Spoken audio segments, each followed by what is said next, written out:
Hello and welcome to another 31 Days of Horror 2015 segment. We are on day 11 with movie 11 and some zombie Nazi action with Outpost 3, Outpost Rise of the Spetsnaz. This is actually, I guess it's not a sequel, but more a prequel, as this sort of tells the story of how all this stuff began. The film is directed by Kieran Parker, who had never directed anything before, but did produce all the entire Outpost series, and I believe has a writing credit on the first Outpost movie. Essentially stars Brian Larkin, who nobody's really gonna know, but if you've seen Let Us Pray, he does play the character of PC Jack Warnock.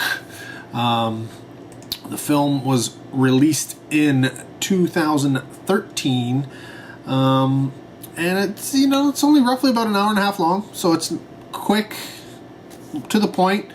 Again, we've got World War II.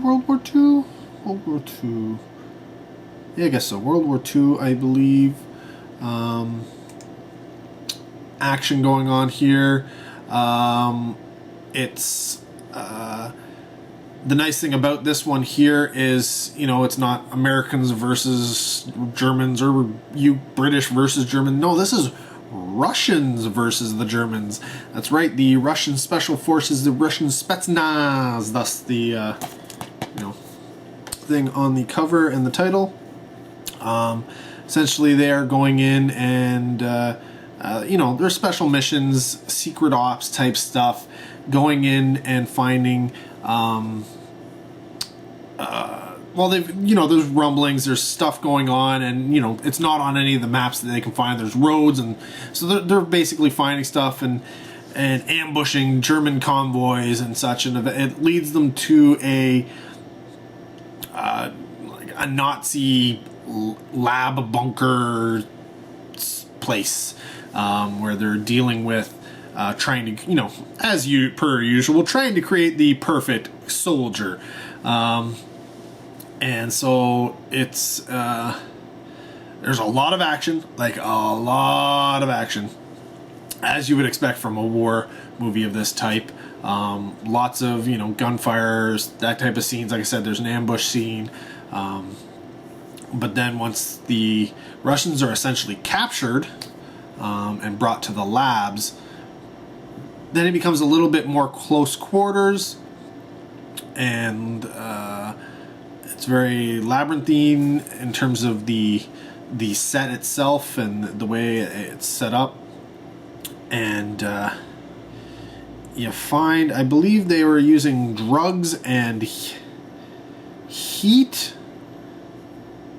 or something in order to create these super soldiers who could, deal with anything. But like any project, they need test subjects. So they're going to use these Russians and see just how well they turn into zombie soldiers. Zombie in quotation marks. And so, yeah, it's weird. You don't get into too much plot with this one, other than here they are clearly doing experiments and using science in order to try and better the German soldier, and it doesn't always go as planned. Instead of coming up with proper science and then following through with it, it's more a trial and error type setup where we're gonna try this one, send a soldier in, oh, he died, oh, let's try this one, send a soldier in, oh, that's a little bit different, he's not quite dead, but he's not really effective to us, so whatever, kill him, that kind of stuff, until you get to something that you can work with, and then trying to figure out why it worked instead of knowing beforehand why it might work and then repeating the experiment. No, it's a very hodgepodge type way of doing science, but hey, that's how you end up with zombie Nazis. Because if they were trying to set out to make zombie Nazis, that would just be weird. But no, they have an end game, and yes, they create some monsters along the way, some super soldiers, some super Nazi type things. But that's not really their goal, because essentially they have some of the worst offenders, the hardest to deal with. Again, I'll put zombies way down in the basement. So yeah, it plays out like a very, very standard war type film, where the troops get captured, they're interrogated, and this tortured, and in this case the torture ends up being science experiments, and then eventually they want to try and escape, and cue climax and more action, and in this case more and more zombie action. So yeah, Rise of the Spetsnaz. If you've liked the Outpost series at all, like any of them, then you're probably going to like this, because it does give you a little idea of where it started, but you don't really need it with the Outpost series. But it's done, it still looks good, and everything is decent watch, even though it doesn't take a lot of money to make something like this.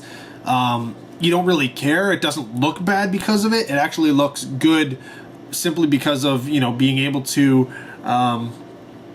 as long as you can get the costumes decent and the sets decent, then the rest of it kind of falls into place, because you can rent there are still working vehicles from the war, so you can rent those and use them in your films. The rest is makeup effects, and the makeup effects are they've already been doing Outpost movies, so they already know how to do the makeup effects on these ones. There's not much difference. They make a few different kind of creature types, and then the rest is like using guns and all this kind of stuff, which obviously the people involved in making the Outpost movies already they're already well versed in. So those kind of elements are all well done. Even like I said, they're not uber expensive for these guys, but they still make it look good and work for them, and therefore they can put out these essentially direct-to-video Nazi zombie things that don't look really uber cheap.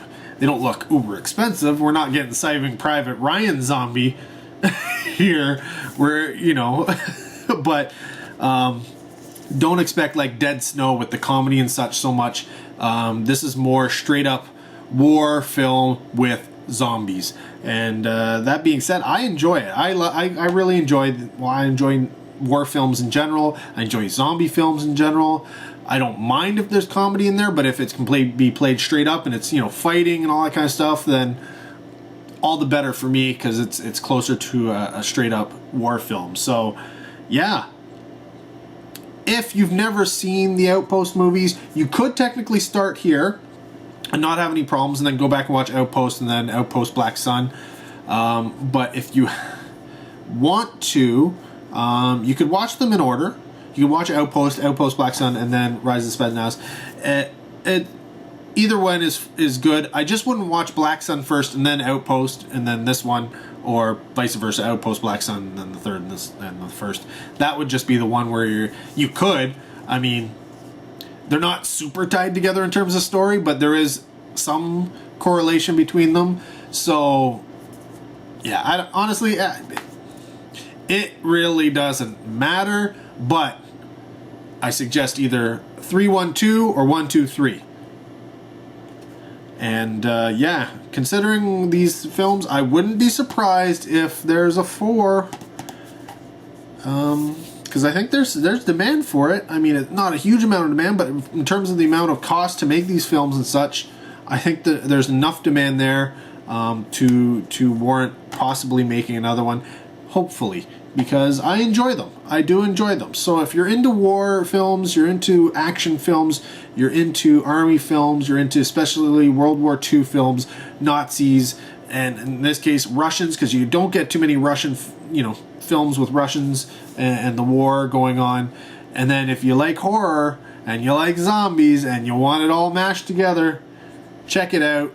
Outpost, Rise of the Spetsnaz. That's the prequel to Outpost.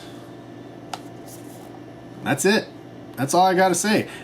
Quick, easy, and done. Watch the channel for more 31 Days of Horror coming up soon from yours truly. Take care and have a good one.